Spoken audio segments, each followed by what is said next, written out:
one more time before the end of 2025, we're going to talk to that guy. Well, I'm pointing downwards, but this is the split screen sort of thing. So until he says something, we Stephen won't, Barrigar. yeah, we won't, he won't pop up on the screen from the whole editing thing here on Zoom, but yeah. Hi, Stephen. How are you? David, things are great. Happy holidays. Hope you survived 2025. I'm getting close to what we've got 2 weeks, right? Because 2 weeks from now is New Year's Day. Um, that will usher in 2026 with what do they do in this country? Collegiate football. What do they do in Canada on New Year's Day? Hockey. Well, actually, the biggest sporting event is of course, the hockey juniors, the Canadian junior hockey team. The tournament, international tournament runs through Christmas, through New Year's. It's the biggest thing. And it's in Canada? I don't know where it is. It's Exactly. it's it's not that big for me. So, so big. Most Canadians, it's a big thing. For me, not so much. Okay, so Stevie, let's start because our idea here today is to be as rapid fire and interesting as possible, Yes, and in order to maintain the level of interest of the audience. So let me start with thing one, and thing one would be you grew up in Ottawa, right? that is And right. Yes. they got a hockey team win Well, technically, they had a hockey team when the league started in the 1910s, but that team went away. They got an relative ex to your lifetime, relative My to your, lifetime, sure, yeah. it's all relative. 1992, the Ottawa Senators uh, were reborn. Before that, I lived on a farm. I was very much a product of the early 80s, where you gravitate towards the team that's winning. My favorite team at the time was the New York Islanders because they were winning. I didn't really care for the Maple Leafs or the Canadians, which were your de facto teams for a kid growing up outside of Ottawa.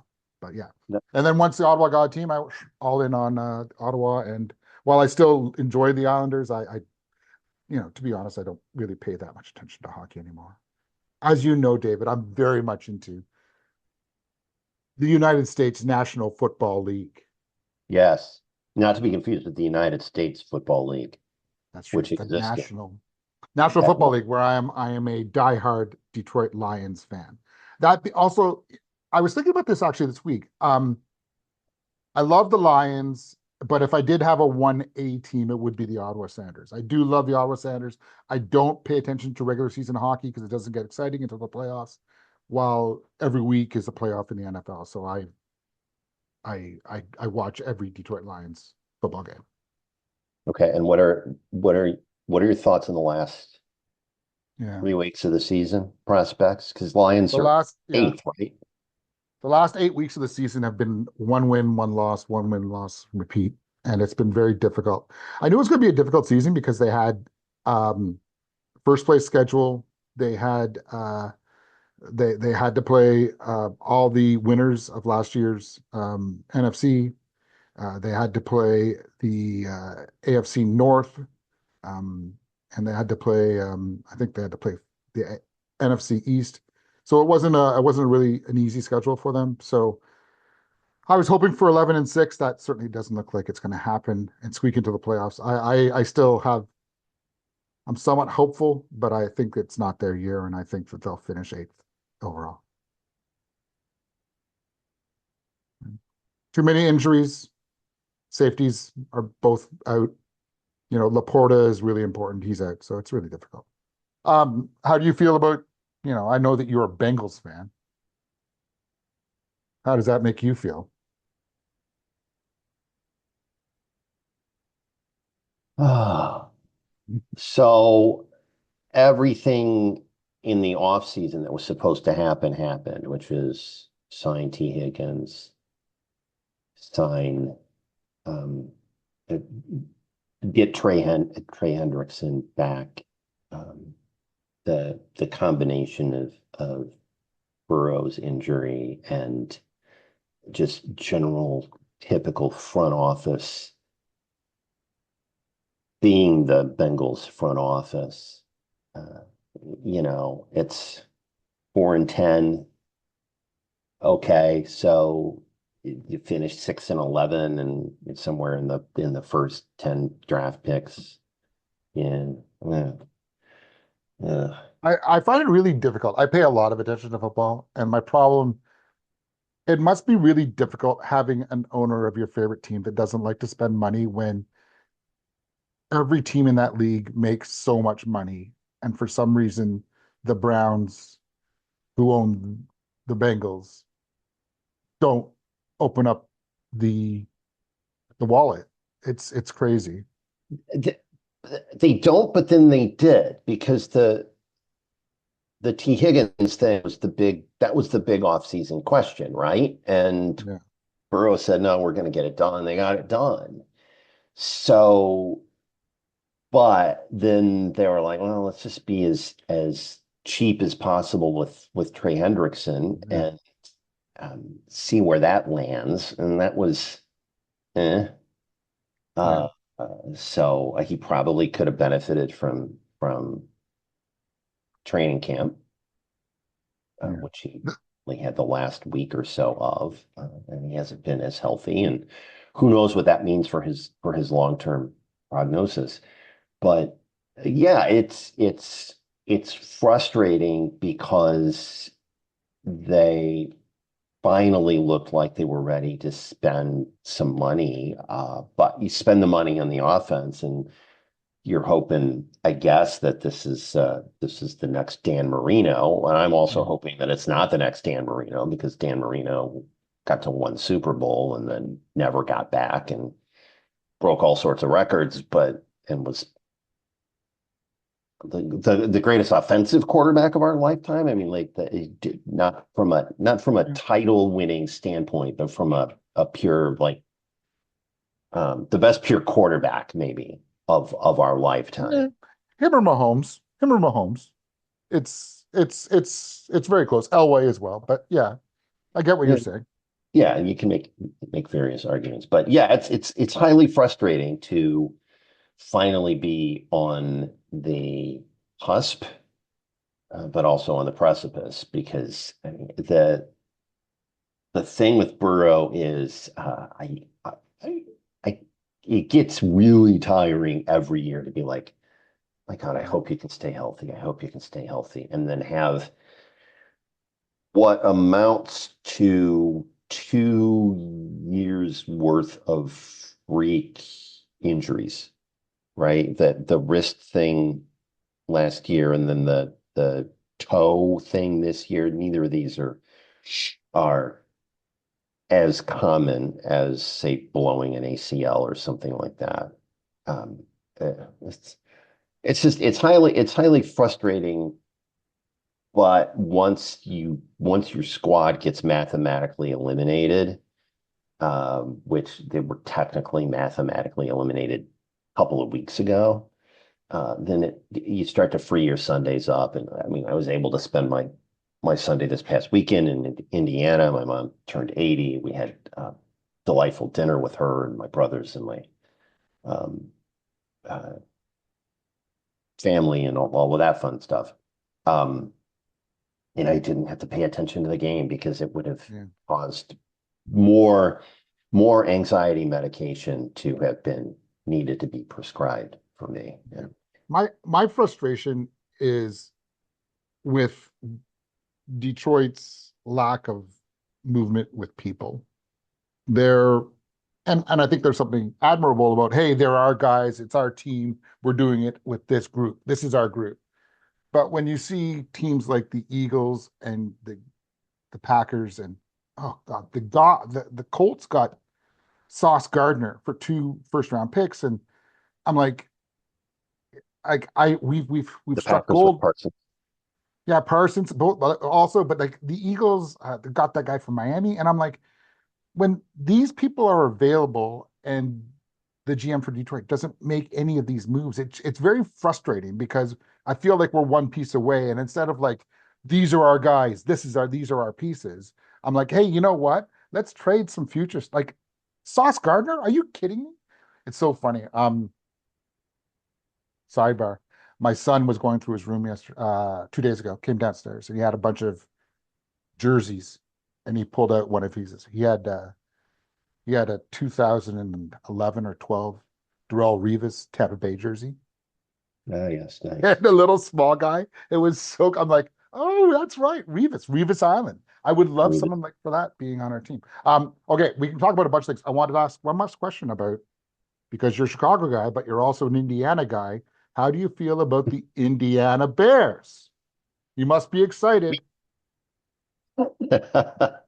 We lived through this possibility twice in my lifetime because there were always rumors when I was a kid in the 70s. There were always rumors about, well, if Soldier Field doesn't work out, you get all these people who come to South Bend anyway, so why not have the Bears play their home games at Notre Dame Stadium? So that was rumor number one. There was a time in 20, maybe it was the late 90s when the prospect of the Gary Bears was seriously floated. Probably around 2000, 2001, when the Hallis family was like, leverage. Yeah. Um, and they used Gary as specific leverage. I can tell you from having been through Gary twice in the last month, seriously, through Gary, actually got diverted on our drive um, to northern Indiana, got diverted through the Gary, downtown Gary. And my daughter was with me. She's taking pictures of abandoned buildings and whatnot, and thinking it's both the coolest and the scariest thing at the same time. Um, the the the the leverage, Indiana being used as leverage is not, it's not new, and it's it's not seriously going to happen. Uh, it's funny, but there's no. So back if you remember the old Comiskey days, and this was the classic Illinois legislature thing where they had to come up with the funding for new Comiskey. And I got a good friend down in Tampa, and he has given me all sorts of the insight on how Tampa was used as leverage forever. Somebody was gonna, you may remember the San Francisco Giants were gonna move to Tampa. And I mean, they were as good as gone in the early 90s. So back in the so it's 91, 92.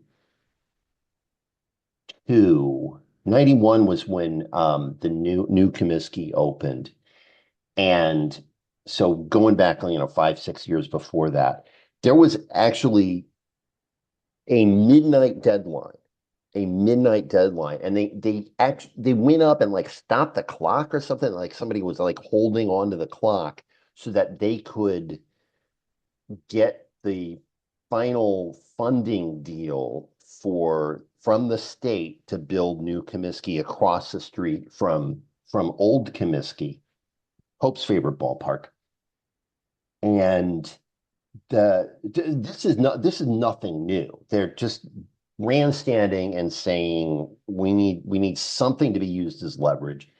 But during that time, leading up to the negotiations about whether or not they're going to become the Tampa Bay White Sox, the governor of Indiana said, um, we have this beautiful, beautiful place called LaPorte County, Indiana, which is I mean, think about Gary and then go east about 30 minutes, and that's LaPorte County, Indiana.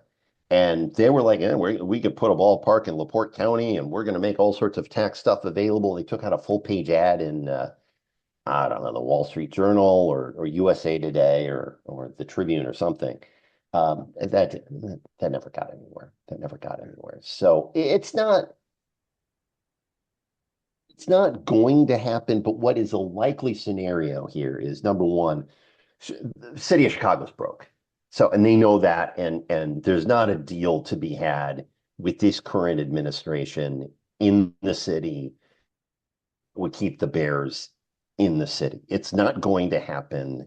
It's not going to happen. What could possibly happen is so there's Cook County, which is pretty big, and Arlington Heights is in Cook County, but there are some other spots that are not in Cook County that might be able to say, well, we're out of Cook County, but here's King County, DuPage County, Lake County, something like that, that could end up with something that is a reasonable possibility. It's all leverage. They're going to end up in Arlington Heights because here's the other piece of this, and thank you for asking the question. Here's the other piece of this. Can you, as a Canadian, name the governor of Indiana? It's that round guy that everyone thinks is going to be the next president of the United States. Last name starts No, with a P. no, not the governor of Illinois, the governor of Indiana. Oh, well, that's easy. That's wasn't it that hedge fund guy, Republican hedge fund guy? Nobody knows the governor. Nobody outside of Indiana knows the governor of Indiana. What's the governor's name? I think it's Mike Braun. I'm not totally sure. Mike Braun. But First of all, Mike Braun is a great handle. Okay. Yeah. Yeah. It's a great handle. It's a great handle. It's a guy you can trust. Mike Braun. Okay. But what's my point? Who's the governor of Illinois? That Pasternak guy. I gotta stop talking to Canadians about American politics. It's J.B. Pritzker. Started with a P? That guy had the P? Yeah. But everybody knows who J.B. Pritzker is. I told you, the guy who's going to be the next United States president. Well, see, that's the thing. And that's the thing. So if Pritzker can figure this out, while he has presidential aspirations, then that is a feather in his cap. And he has to have a feather in his cap if he has presidential aspirations. So there's no way the Bears are going to Indiana. It's not going to happen. Mark it down. I've seen this movie before. Not going to happen. Pritzker needs to get this deal done so then he can say, look how effective I am as governor. I should be your president. So. Yeah. Anyway, I hope they don't move to Indiana. I've been to Indiana. It's fine. That could be their state motto. Indiana, it's fine. Well, that goes that one comedian guy who hosted he was the star of the show Boston Common, but he's from like Oklahoma. I forget his name because he's as memorable as the other comedians who's had the shows that were on in between like Friends and Seinfeld back in the day. Boston Common was one of them. But he was from Oklahoma, and he said, how's this for a license plate motto that they actually had? Oklahoma, it's okay. Yeah, it's great. At least it's great. A phenomenal motto. Yes. So it brings us to another question. Another question, another topic. Mottos and things that you and I are both marketers, things that are able to resonate with the public. Let's do the transition over to Canada politics. Oh, I'd love to. Yes. A year ago at this time, maybe not quite a year, maybe 11 months, you and I had a very conversation. We have several conversations, but we had one on tape. People can go find. Where I said January 20th. January 20th. It was on. We both were like, we're not watching the inauguration, so why don't we just talk? Yeah. So January 20th. And I said, Pierre Poilievre, he will be the next Prime Minister of Canada. The ghost of Pierre Elliott Trudeau could come down and run against him, and he would not win. Sidebar: Pierre Elliott Trudeau dated a lot of different famous women. Did you know that? I did know that, yes. And Barbara Streisand? without being unfair, without speaking ill of the dead, Yes. um, Mr. Trudeau was not the best looking guy. I had a conversation about this. He's certainly not. But you know what he had? Joey, my wife, she said he has, or he had, big dick energy. Big dick energy to the nth degree, where he could go into a room and walk up to Leona Boyd, who was hot and with a great guitar, Margot Kidder, who was with Superman, or Kim Cattrall and Barbara Streisand, walk right up to them and say, "Yeah, there's no reason why you're not coming home with me because I'm Pierre Elliott Trudeau," and it would work. And that's the craziest thing about it. It's the confidence that comes out of certain people, and a lot of politicians, successful ones at that, if they have that, it works for them. Transition to another Pierre Polyev, who doesn't really have any big dick energy.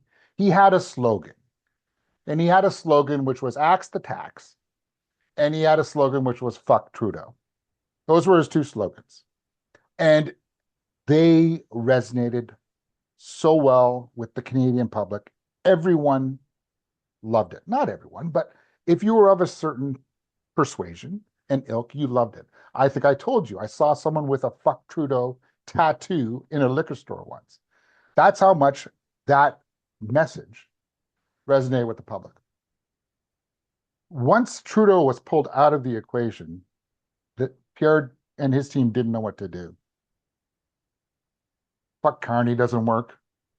You know, all of a sudden you went from a liberal-led government that was definitely left-leaning to a central liberal government, which was had more in line with the things what I used to vote almost exclusively conservative in the 80s and 90s. Those people that ran the conservatives then are basically Mark Carney.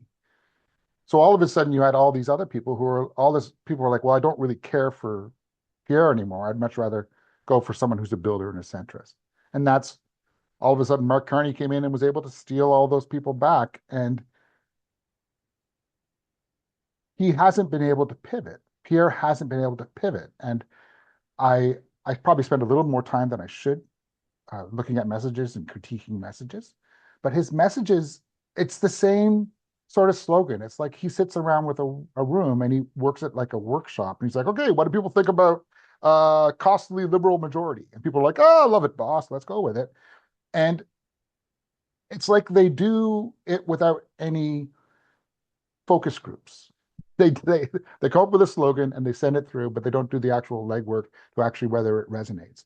And for a guy who 18 months ago was that smart, snapping on an apple guy that could, like, if you came with him with some sort of weak question, he would put you in your place, rightfully so, without answering the question.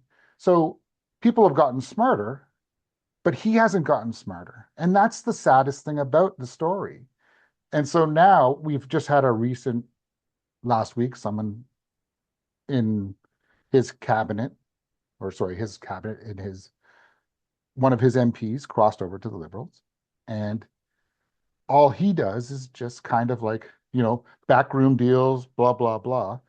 And the last time the Conservatives were in power, there were several that went the other way. And it's like, guys, let's not cry over spilt milk here. Let's build and be smart and evolve. And unfortunately for this guy, he hasn't been able to do it. And so it's been disappointing for me because I would like a strong opposition, but I don't. I get an opposition that are just complainers and cranks and and woe is me, opposed to someone who's like, hey, let's coalition, let's build, let's do something. And so it's been difficult. Is is the challenge with Polyev that he is only surrounded by yes men? Yeah. So he had a very, it was a yes woman, um, and he's moved her from campaign chief to and chief of staff to a lesser role, and he's brought in someone new. Once again, I don't remember the names; I don't have them on me. But one of the things that's when you have a closed off circle, you don't get new ideas, and his circle was very very closed, unfortunately for him, because new ideas. And one of the things that I think that which is might be a detriment to what Carney's doing. Is Carney's also very closed. If you're not inside that circle, he doesn't really care for your ideas. And I think that eventually that may hurt him. But I fully expect the liberal government, to have a new majority before the end of January. I see at least one more person leaving either the caucuses of the Conservatives, the Bloc, or the NDP. Can you explain what happens when they have a majority government? Do they then, is there a Yeah, new election? Or I know no. now they've had to build a coalition, right? Right. So right now, so the way that they're getting things through, and they're also getting things through very slowly, very slowly. There's a lot of grandstanding. There's not a lot of building. It reminds me very much of what's going on with Congress in the US right now, where it's a lot of talk and not a lot of substance. What's going on is that when there are votes, things can pass, which is great, and then that becomes law. It's a lot easier when you have a majority government. There's 200 and sorry, there's 343 seats, something like that, 343 seats in the parliament. Uh, every party gets a certain amount of seats. Every individual seat is that person's, and they are usually affiliate themselves with a party. Right now, the Liberals are at 171, so which is one seat short of a majority. The Conservatives are around 140, and then the Bloc Québécois and the NDP round out the rest, plus one for the Green.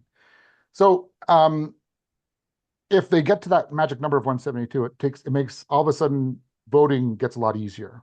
You don't need to have a coalition. You don't have to have someone abstaining. One of the grandstanding things that the NDP and the Conservatives were doing when the budget went through, because neither of those parties wanted an election, because they believe, and rightfully so, that the Liberals will have a majority if we went to an election.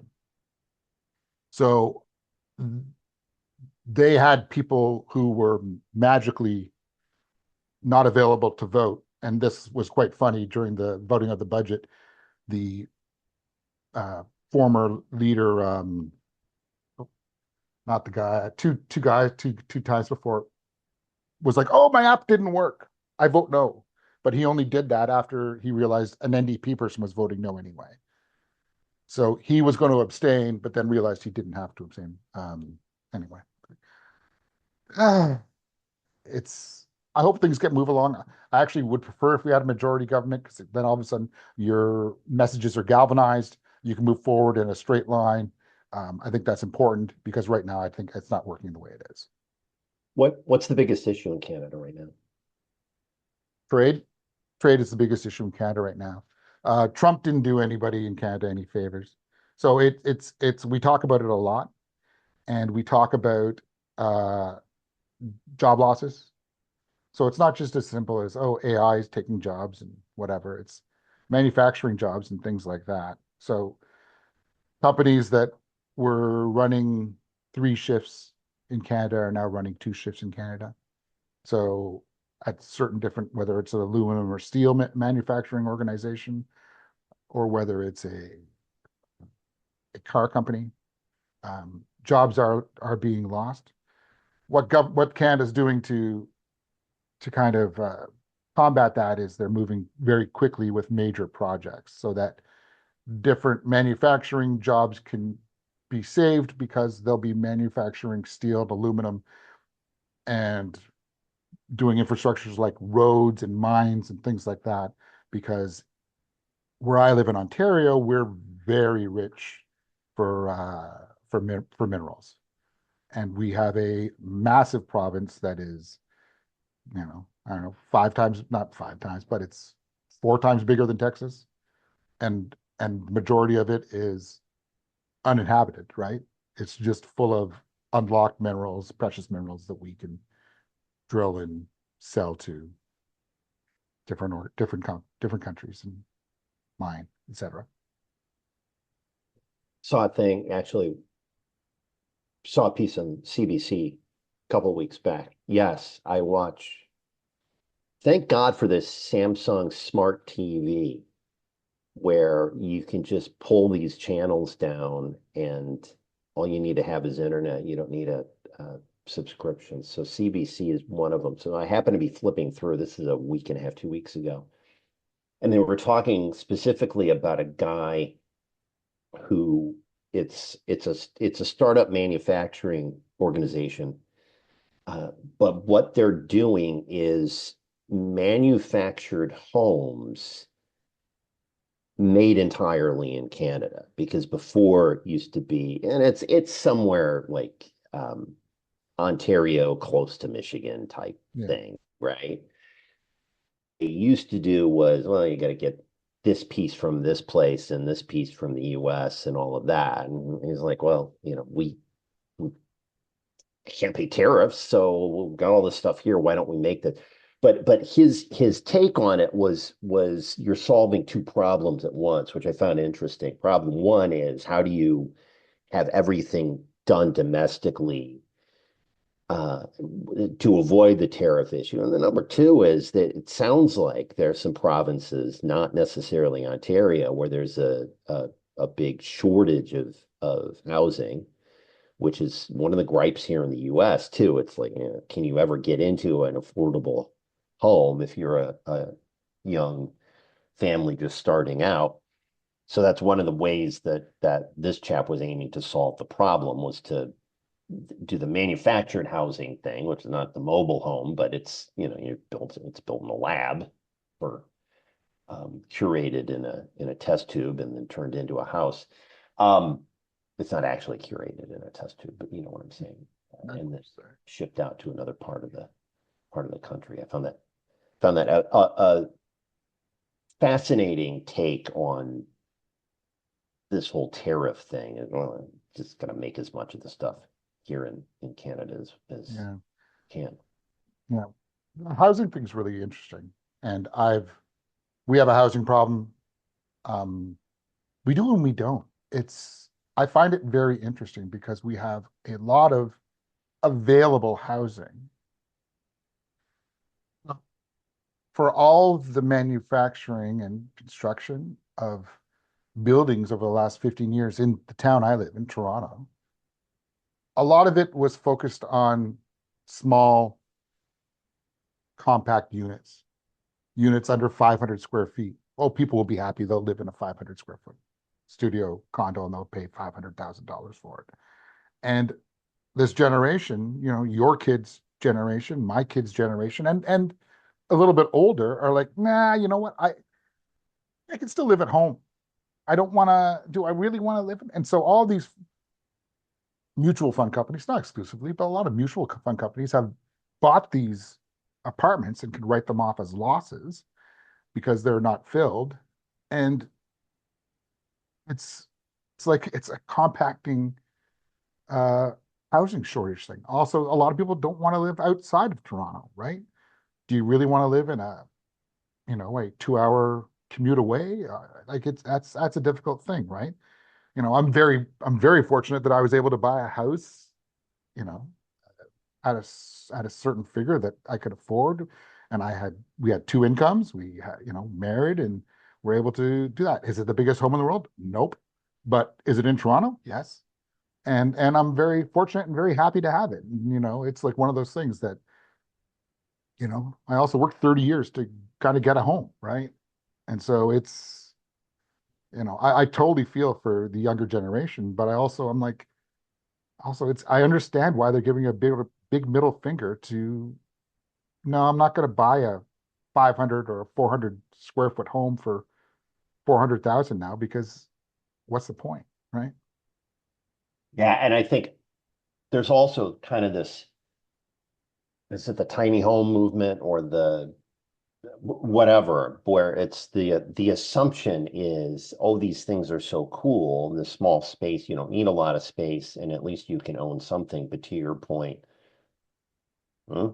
Is Well, owning no, something better than the current situation that I'm in? And if the current no. situation I'm in is parents' basement and pay them a little rent or whatever, So I think a prefab manufactured tiny home is very appealing. oh, I you do. think that's appealing. I think a box in a 50-story tower Okay. where I have to take an elevator to, and I've got some jackass beside me who plays video games like PS5 all day, and I'm trying to work, and my if I have anyone over for dinner, my bed is right there. My dining room table is my coffee table, and that's not appealing, Right. right? The fact if I could have a small pre-manufactured home, 700 square feet home in a city would be amazing. But But where's the space to put them? exactly. Yeah. Yeah, And which I is think too this chap I was talking about on TV was this was more like, let's get this to the hinterlands. Let's send this out to Alberta or Saskatchewan and find a place in the outskirts of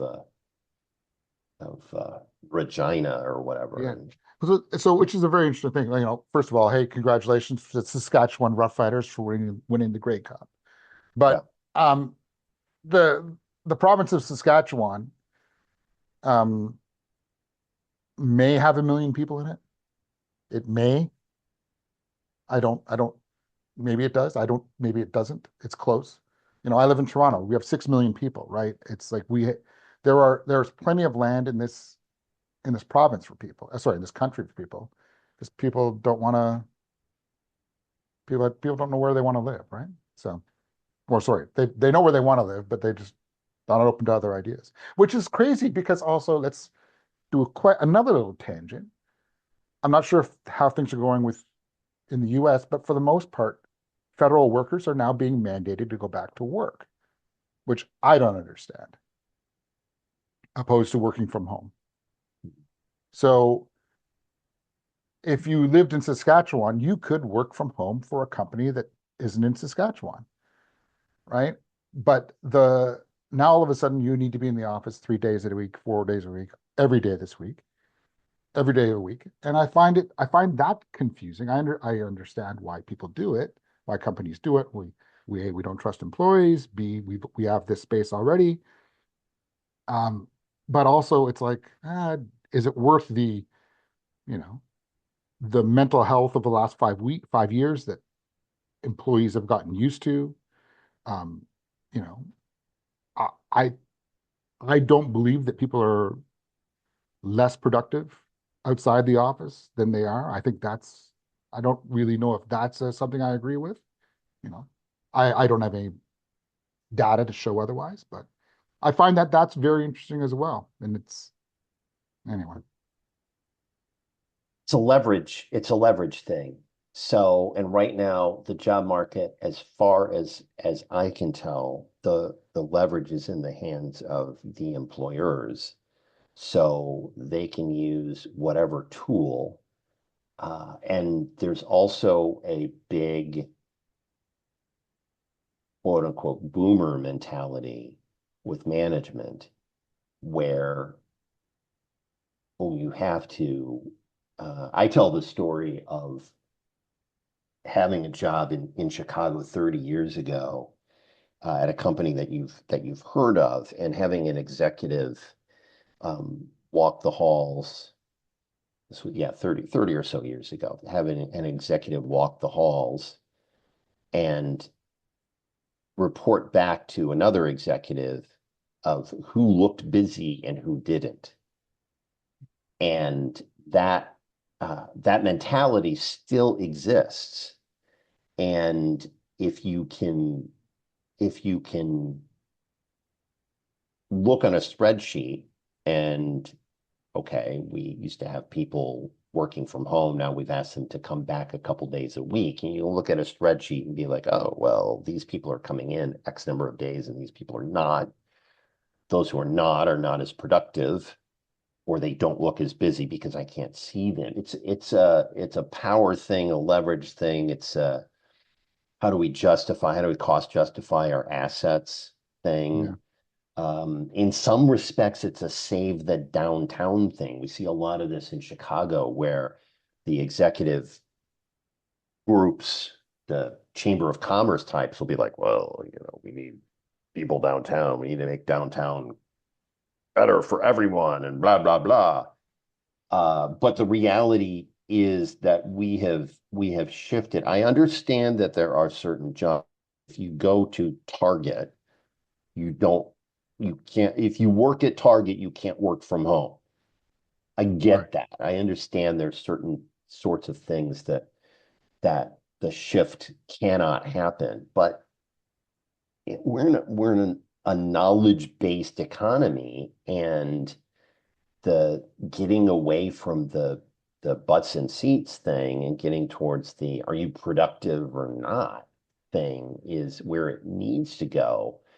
But the challenge is with so many managers that are quote unquote boomers, so many executives that are quote unquote boomers, and they're asking the question of, well, how do we justify that we've got this big building and nobody's Yeah. coming in all the time? It's it's tough. It's tough, Yeah. but they hold the upper hand because they can say, well, you know what? You don't like it, go find somewhere else to work. Yeah. Which is funny because I think more and more people are doing it, right? And it's staying in their basements, right? So it's a it's not solved in a day. I don't think it's anyway, but it's true. People do just they don't look busy. I can't see them, therefore they aren't busy. Right. Heck, I don't even know if they're wearing pants, but that doesn't matter. Um, One last thing about Canada. One of the things that's been interesting that about our two countries is all one of the things that gets reported every single month in the CBC is there's always a story about Canadians en masse not coming to the United States. Yeah, I was going to ask you about that. Yeah. So I may have talked about this last time. I saw you in Chicago. I drove from Winnipeg to Toronto. My wife's aunt is 92, lives illegally in Minnesota. Legally. Um, Illegally. Oh, I see. Okay. I don't know if she has a green card or whatnot. I Not do gonna. know that she has four kids, seven grandkids, and a couple of great grandkids, and half of them served. She's a pillar in the committee, and she's 92 or 93 years old. She's great. She's a wonderful, wonderful woman. Married a Marine, and they have a Yeah. wonderful, wonderful, and I've got great in-laws. So I went and saw her, and then I went and saw you, and then I drove back in. I drove from Minnesota, had lunch with you in Chicago with my daughter and a couple of your kids, and then drove straight to Toronto because I didn't really feel like staying in the States. I I have a Binny's card. Binny's Yeah. is a liquor store in Illinois or Yeah. chained larger. Yeah, if we don't have it, it's probably not worth drinking. Right. And I love going to Binny's, using my Binny's card and buying booze. This is the first time on my trip through Chicago, through Illinois, or through the Midwest, that I didn't buy anything at Binny's. And it's interesting because I don't begrudge any of my friends or anybody who I know who goes to the States. You've got your own reasons. You can live with them. If you're happy, I'm happy. I have no right to tell you otherwise. I am not ready to take that step yet. I'm happy to have lunch with you. I'm happy to stay in a hotel in Minnesota and an aunt, and but I'm not going to Vegas, and I'm not going to Florida, and I'm not going to see my beloved Detroit Lions play anywhere. And it's it was weird because I had a very interesting interaction with the border guard at in North Dakota on my way through, where he was pretty, he questioned my manhood. because I went through it with my wife and I told him I was a writer. And then he just like he said, so turned to my wife and said, so you're a kept man and she wears the pants. And I don't know whether he was goading me on. And I just said, yeah. Then he asked me about drugs, and I said, no, I don't smoke any drugs. And he goes, there's lots of drugs up in Canada. I go, maybe. I don't know. And then that was it. It would then we made it through. And I've got a Nexus card. I've got a Nexus card. So like I'm a frequent, I used to be a frequent traveler to the US. And I love the US. Oh my God, I love the US so much. I have favorite places, I have favorite meals. It's the greatest country in the world. And it's turned into Paris, where it's the greatest city in the world, except for the fucking people who live there. And for some part, America is the greatest country in the world, except for sometimes some of the people who live there. And Some of the people. some of the people. And here's the thing, like, Yeah. you and I don't agree with everything, but this you and I can talk about stuff, right? And there's nothing wrong with that. But Yeah. it's just it's unfortunate that sometimes we get like that. So what's on the horizon for 26 when you look at, I guess if you were to be the crystal ball person and you look at Canada US relations and tariffs and not tariffs and all of that fun stuff, what do you see coming down the Yeah. horizon? I see a lot of news. I see a lot of backroom deals going on, figuring it out. Presently, the majority of the amount of trade, something around something in the high 80s, low 90% of trade is under Kuzma. So under the present free trade agreement um, that Justin Trudeau and Donald Trump and I forgot who the president of Mexico at the time was, signed in 2018. That's still around. It's still there. It's not expiring. It doesn't expire. It's just whether it continues on. I think that will still be a pretty important thing to. I see Canadians working at it. I hope Americans are working at it. I hope the Mexican government's working at it because it makes the most sense. I think this, and once again, I don't know, but as someone who reads a lot, I see a lot of other countries figuring out their trade routes that don't involve people you didn't think they would involve with, right? Like all of a sudden there's an Asian Pacific trade thing happening that doesn't involve the west side of North America, right? We're talking Japan and China and Southeast Asia that they're figuring out trade stuff, which we didn't think they would. Europe's figuring stuff out. And while America is a great country, it can produce all this stuff itself, it still needs trade because, you know, people aren't going to spend $4,000 on an iPhone, right? It still needs to be made somewhere. And so hopefully things evolve. With these major projects in Canada, we can produce all those things ourselves, right?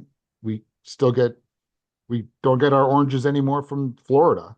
We get our oranges from Israel and Argentina. Wait. Time out. You get your Yeah. oranges from Israel? Well, actually, that's even funnier because I've stopped buying Israel oranges, or at least the place my bodegas I stopped bringing in into. I love so sidebar. The Israelis created the greatest orange of all time, the Ori tangerine orange. It is the greatest orange. Much like ORI? ORRI, the Oris, Okay. ORRI. Greatest orange of all time. Much like the Minnesotans created the Honeycrisp apple. Okay. It's a hybrid. So University of Israel created this orange called the Ori, which I've got a bunch of them right there. But they've actually been able to, the best ones are bought in Israel. Sorry, made in Israel, but Ecuador and Argentina and places in South America also make them now. So my local bodega that I go to, I can get the same oranges, maybe not quite as sweet, but pretty close from Argentina and Ecuador opposed to Israel now. And oranges, I don't see oranges in my local supermarket from Florida. Uh, which is nuts. But your bodega stopped buying Israeli oranges? I don't know whether at this time there would always be Israeli oranges at Christmas. Right Okay. now, on the little thing, on the little placard, it says product of Argentina or product of Ecuador. Okay. All right. So, because So I we read don't know. those now.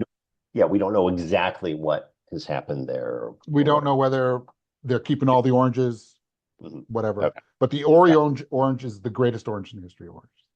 So it's funny because I always think about you enjoy Stephen Colbert. I'm familiar with his work. Okay. He has a thing called the Colbert questionnaire. And one of his questions is apples or oranges. And I don't think it's as easy as apple and oranges because I think the Honeycrisp apple is the greatest apple of all time. And the Oreo orange is the great orange of all time. And if I sat down and wanted one of the two, it would be very difficult for me to choose. Also, you need a little, for my old fashioned, you got to get a little slice of orange rind and give it a little twist and drop it in there. You can't do that with a piece of orange, a piece of apple. That doesn't work. But Right. but yeah, Okay, so let's talk about old fashioned. yeah. How do you make an old fashioned? Well, I can't buy bourbon anymore, so I use Canadian rye. Okay. I I have bitters. I have sugar. I use a sugar. I don't use a syrup. I Okay. smash it. Boom, boom, boom, boom, boom. White Bit sugar or brown sugar? it's a it's kind of like a hybrid. It's like a hybrid. It's a different. I buy it Yeah. from a cocktail store. Okay. I do three shakes of Angosteen bitters. Bam, one, two, three. Give it a little shake. Give it a little stir. Bam, bam, bam. Take 2 ounces now of rye. I used to be an Angel's Envy guy. I love Angel's Envy. Can't get it anymore. Although I could get it if I go to Vancouver. Different provinces have different rules. Okay. Pour it in, stir it up. In goes a cube. Give it another little stir. Take a little slice of orange peel. Give it a twist. Drop it in there. Sit back. Put your feet up. Have three of those, and the night's going to go great.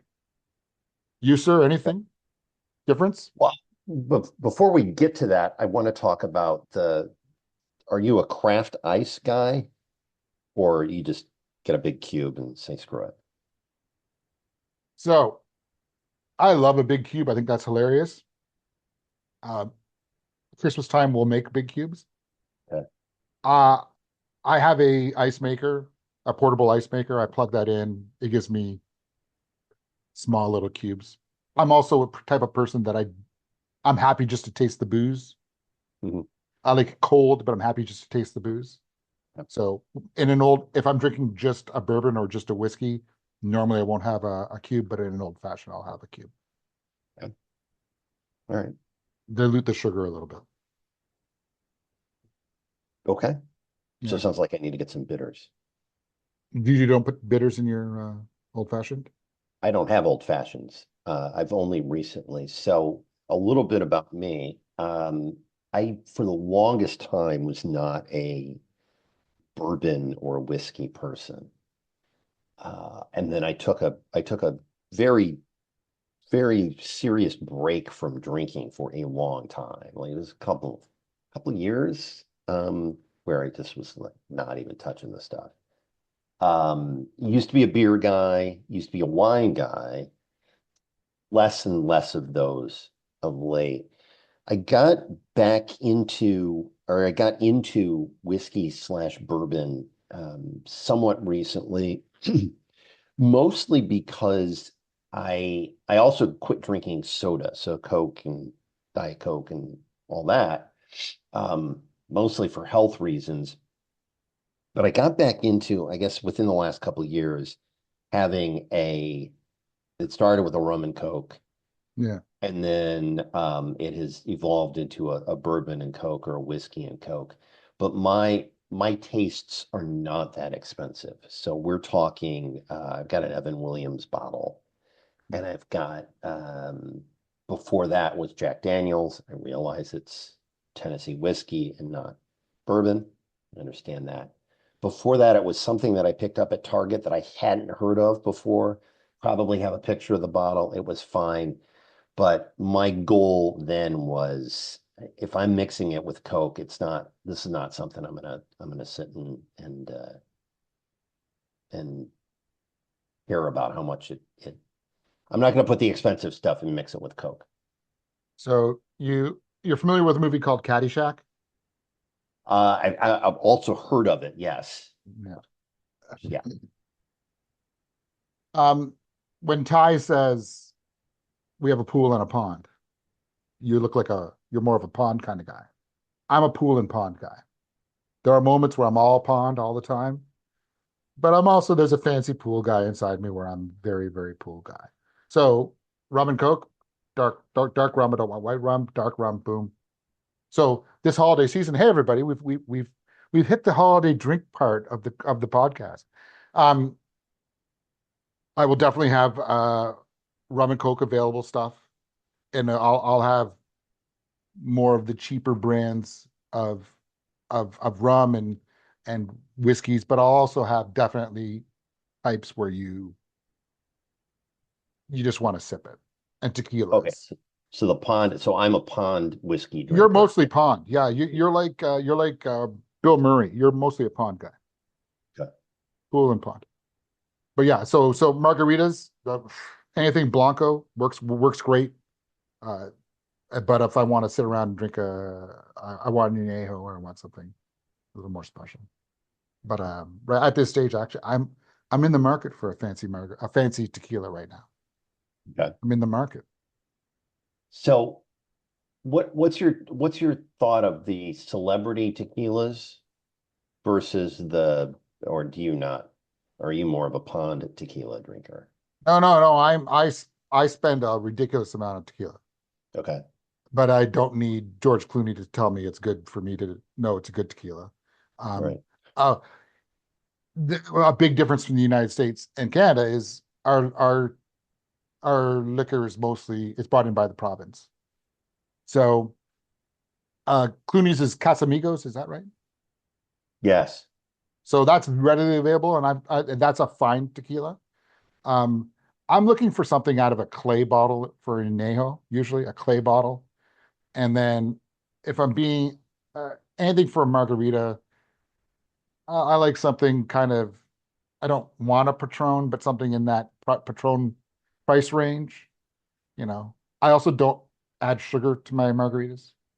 I just it's a very simple recipe. Lime What's the juice. recipe? I go 2-1-1. I go 2 ounces of Blanco, an ounce of lime juice, and an ounce of triple sec. Okay. That That's sounds it. acceptable. Shaken hard, Yeah. shaken hard. And then the third drink is I move to a 3-1-1 just to get it done. Okay. Just to get it done. You're actually the first person I ever met who mixes tequila with Fresca. Yes. I knew I had to try. It's not I don't do it anymore. Well, actually, I would do it. I would do it if I had Fresca in the house. I don't have any Fresca in the house. I wouldn't say I had a drinking problem, but my wife was doing a lot of traveling 10 years ago when I was working at Aon. And my kids were at a certain age, they were younger, but they were old enough you could throw an iPad in front of them and they'd be fine. And there Right. was about a 2 or 3 month, not very proud of moment for me where I would, fill a glass like that full of ice and put 4 or 5 ounces of tequila in there and give a little splash of Fresca and troubles would be gone. Yeah. Yeah. If you we Some, sometimes you just gotta get your troubles away, right? Anyway, regarding travel to the US, I don't see any trouble for me in the US. But I don't begrudge anybody else who does it. If we go down south this year, my guess is we're not, but if we do, we would go to the Caribbean or Mexico. Um, if we go skiing this year, we'll go to Whistler. Um, it's been a long time since we skied in the US anyway, because my daughter races, so we're at the ski hill here every weekend, and then somewhere around Ontario at a ski meet, and then we'll do a little trip probably to Whistler. But got it. then, I have a lot of great friends in the US who I still love and cherish, and I hope they're doing all well, but it's just not a place I'm moving to anytime soon. I get it. Yeah. All right, so we've been at this for a little over an hour, and we have not talked about music. So I think in the, I don't know, 5, 10 minutes that we Yeah. have left, I want to ask you about your song of the year because when the email dropped, I was sitting next to my eldest, and I said, you know, 10, 9, 8, etc. I said, I can just tell you what the number one song is going to be, and I was Yeah. correct in my prediction. So I think you've telegraphed that quite well.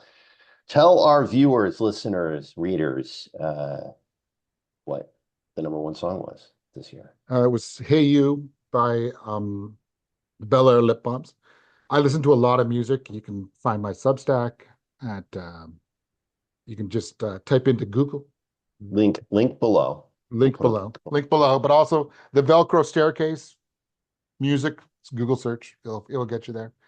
I put out a new music email every Friday, and because I do that, I hear a lot of new music, and uh, a lot of great stuff was coming out of Australia this year. So Bel Air Lip Balms, they hit me at a very trying time for me. I had a broken arm. I was feeling very alone, very rear window moment. And it was a pop song, rock, indie pop song that I just fell in love with. I also want to do a shout out to a Philly band, Corrine, who were excellent. These guys are, it's two guys, two guitars, two synthesizers on stage, just putting dark wave music, which is any kind of synth-based, guitar-based stuff from the 80s, which I loved.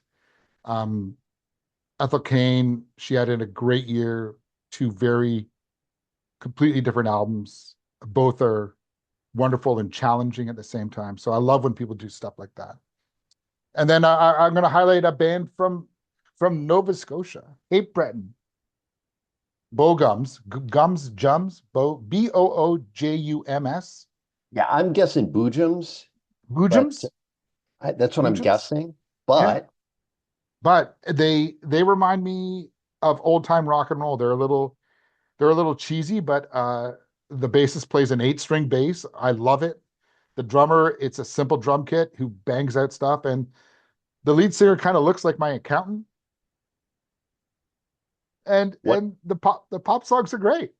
So the Bel Lip Balms made my list. Boojums also made my top 20 list. And one of the interesting things about the Boojums link was the the first comment on YouTube was something like, "Hey, honey, come here. A band from Nova Scotia just saved rock music." I thought that was pretty clever. It's a great, fun song. Yeah. Yeah. It's funny. I was disappointed. Let's talk about things I didn't like. Oh my God.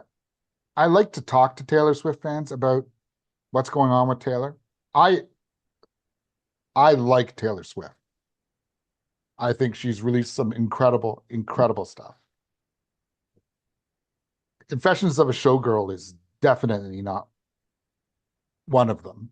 I found the album on a whole about as beige an album as I could get to. I like the first song, the Ophelia song. I thought that was an excellent song. The rest of it, I'm just like, we've heard this before and we've heard it from you so much better. And I don't know what's going on. So I was actually legitimately disappointed that we got such a meh album from her. I was a little disappointed that we got a little bit of a meh album out of Lady Gaga, although a couple of the songs are bangers to the bangerish degree. I thought there'd be something a little bit more. I was actually disappointed with the Sam Fender album because I'm such a huge Sam Fender fan. And that album came on and that album came off. It was, it was, it was very, I thought it was very weird that it was so fine. I guess because I listen to so much new music and I hear a lot of new things and I'm invigorated by new sounds and people pushing the envelope. And then when these icons of music of the last 5, 10, 20 years are producing stuff that's fine, I get disappointed. Thoughts on your music? We'll get to that in a second. I wanted to ask you though, who you saw in person this year that really stood out. I was very lucky to see a bunch of bands. The best show I saw was Wolf Alice, band Yep. out of the UK. Um, it was a perfect storm of right night, right person. I'm an old man, so I had a seat in a VIP section. Like it's so funny. I wrote an article on this, and my sister sent me a note afterwards. She goes, "You've changed, man. You've changed." Because there's nothing like being in a VIP section where you're like, you know what, I could use another drink, and boom, the drink is there. You don't have to go anywhere.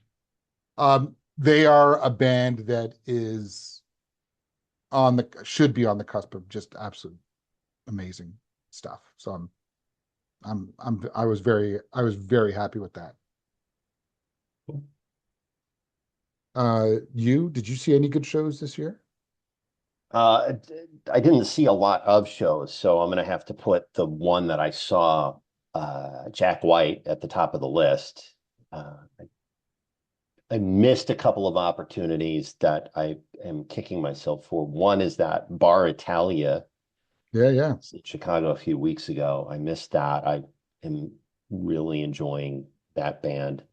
I missed Preoccupations. Well, I missed them before I heard of them, so I can't blame myself for that. The best show I saw though was Jack White. Great show. I love the shows where they just play the music and tone. It's like yeah, seeing the Pixies where we're not going to engage with the crowd. We're just going to play the songs. And that was great. The opener was a surprise, and I really enjoyed a band called Dead, yeah, yeah. DEHD. Dog Days last year, great album. Yeah. So, but the interesting thing about it was I did not know, I don't think anybody knew who was opening. So you get there and this band gets up there and you're like, oh, wow, that sounded pretty good. And then they hit one of the songs that you've heard before.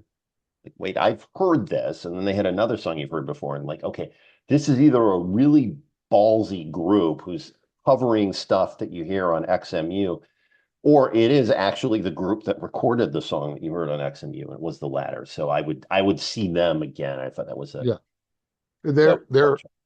they're strong, Yeah, this is a strong band. very it was a very strong show. I mean, it's an opener, you're gonna get seven, eight songs, whatever it is, and you got to bring your A game, and there you are. And they did. So I would definitely see them again. I think that was a stellar show. As far as the musical list, no surprise to anyone who's paying attention. Preoccupations, Abilities was my number one song this year. Bar Italia, song called Rooster Yeah, was second, which was the, I don't know, third or fourth song by that band that I heard. I was like, whoa, this was something else. I can thank you for introducing me to CMAT. I think CMAT is just big fun. And I really enjoyed the Jamie Oliver Petrol Station, which is a bizarre ass yeah, song it's great. but it's just great. And Wonder Horse was on the list as well. Um, Up there. They've been doing some really fun stuff. And just I think they just dropped their debut album within the last X amount of time, a few months or so. But I thought it's funny. I think you and I were maybe sending messages earlier in the year, March, April. It's like, I'm not sure there's all that lot new music that's really catching fire. And then all of a sudden it seemed like everything started to catch fire towards the middle of Yeah, the year. And it's not a all record-breaking year. It was a fine year. You know what it is? It's like 1993. You know, okay. not as bad as 1992, but Yeah. it's nowhere near as good as 1991 or 1994. It's Yeah. 1993. It's fine. It's fine. Yeah. Wanted to ask your opinion. Wanted to get a little controversial if you want. Bad Bunny, Super Bowl. What do you think? Um, let's see. Number one, I'm not sure I care. Uh, Okay. Either way. Um, Number two, NFL's trying to uh, hit new audiences. Good for them. Um, I guess point three would be we're starting to skew a hell of a lot younger. Um, so I mean, you remember when the Who and Prince and even the when the Bengals were in the Super Bowl and the nostalgia, Snoop Dogg and Dr. Dre and all that was a hoot. But that was you're playing to Gen X. Bad Bunny is not playing to Gen X, and that's fine. I mean, the thing I don't get is this whole faux outrage about oh bad. I don't care. I mean, it's seriously, it's like you like Bad Bunny, cool. Uh, the is Bad Bunny playing the halftime of the Super Bowl going to bring new people to NFL football? Well, I don't know, but you're gonna be under a rock right now if you're not aware of NFL football or the Super Bowl. So, and I know a lot of this has to do with what is it, NFL Entertainment and the ownership of the halftime show and whether Jay-Z's involved or something like that. I don't know. It's all I don't care. Hmm. I think it's great. Yeah, I mean, if you're looking for a Yeah, more controversial answer, I yeah, can't give you yeah. one. No, no, but that's totally fine. I'm no fan of Bad Bunny. The album, I speak zero Spanish, so the grooves don't talk to me. I think it's great for the sport and its ability to grow the sport internationally. He's the most popular artist in the world without question. So the fact that they were able to snag him to do this, and I think it's great. Hopefully, it does grow the sport because I like the sport significantly more than I like Bad Bunny.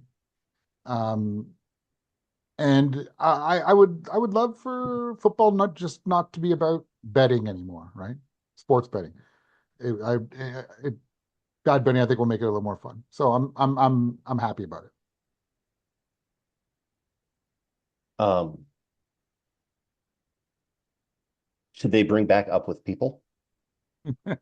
No, no, they should not bring back up Why? with people. Why not? Okay, because should they bring people back to the office? It's like this is your boomer moment, David. This is your boomer moment. No, they up with people. No, they does not bring it back. You know, All right, so give me and so I guess we'll close on this note. And give me a semi outlandish prediction for 2026. It can be from any sort of okay. walk of life Uh, or circle or sphere of influence or whatever. okay. I'll give you three. Uh, number one. Mark Carney will get a majority government. That'll happen in the next 6 weeks in Canada. Okay. Number two. After this will be an American politics one. After it is set with who's running for Congress, and you don't have to go through any more of those, what do they call it when people run against people? Primary? Well, you don't have to get primaried anymore. More people will talk badly of your president. That will more and more Republicans on their side will talk more badly about him once they're not worried about being primary.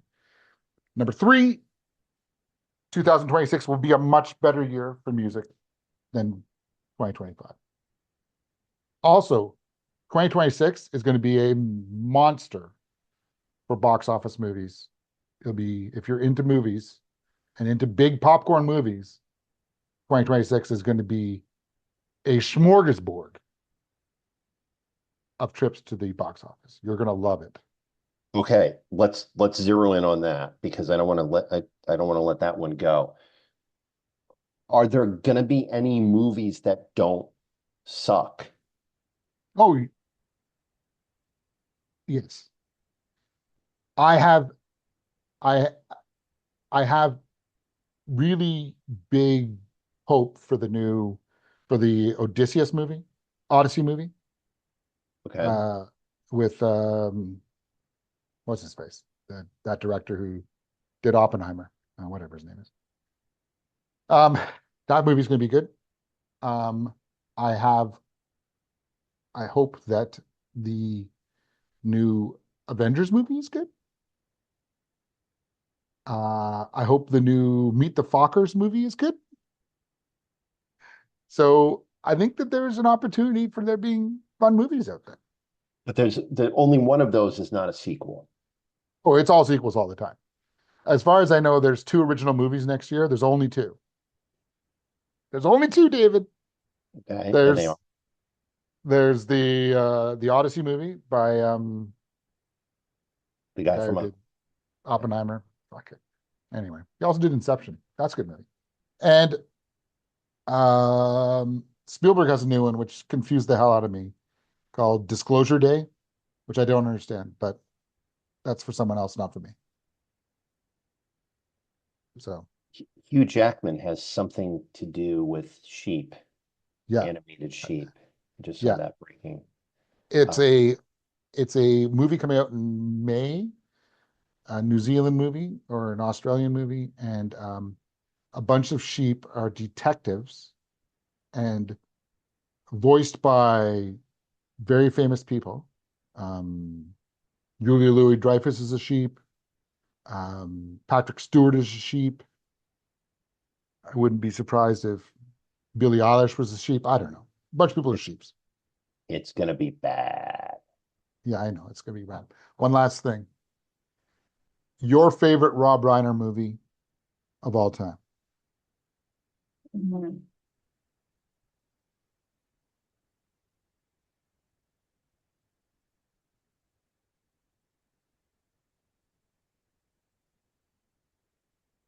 Um,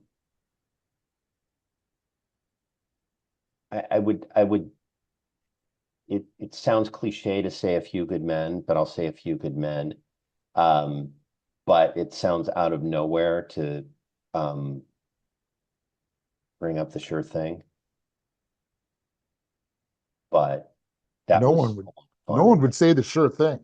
And that one, the interesting thing about that is that it's so often ignored as part of that genre, right? Of movies.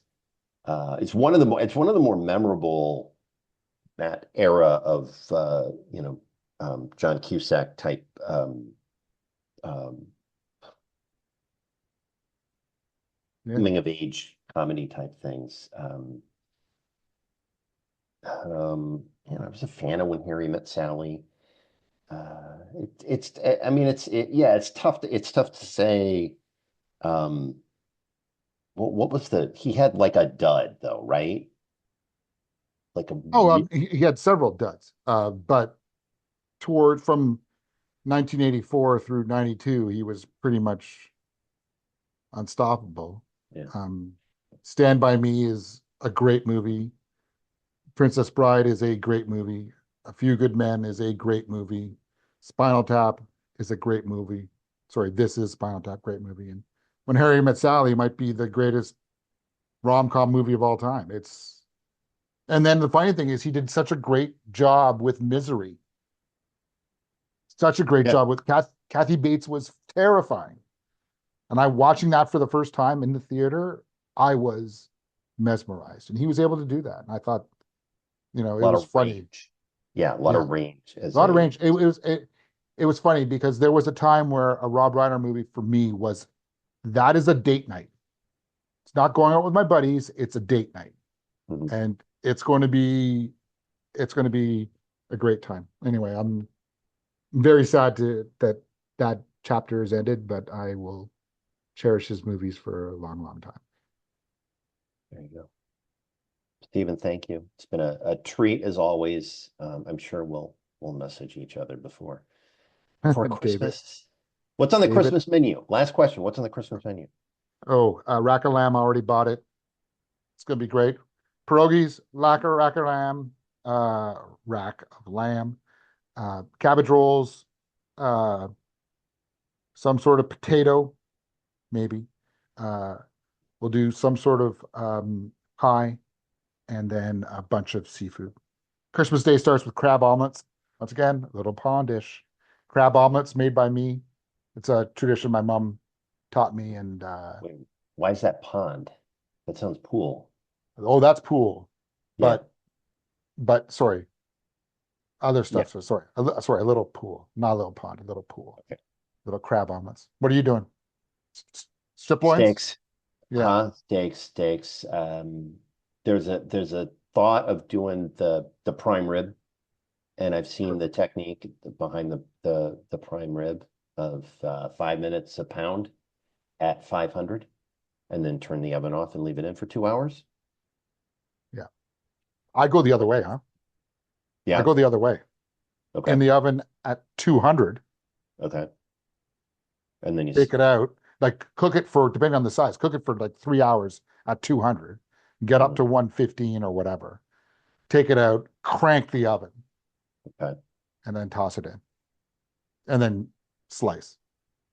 Yeah. So my issue is the skittish oven. I'm not 100% sure I've got the precision temperature thing going. So that's why we'll probably do the steaks, some sort of reverse sear Yeah. type thing. So Also, the yeah, price of steak, man. Wow. yeah, that is true. So All right. all right, my Thank you, friend. sir. Cheers. Love ya. Oh, love you too, Stephen. Um,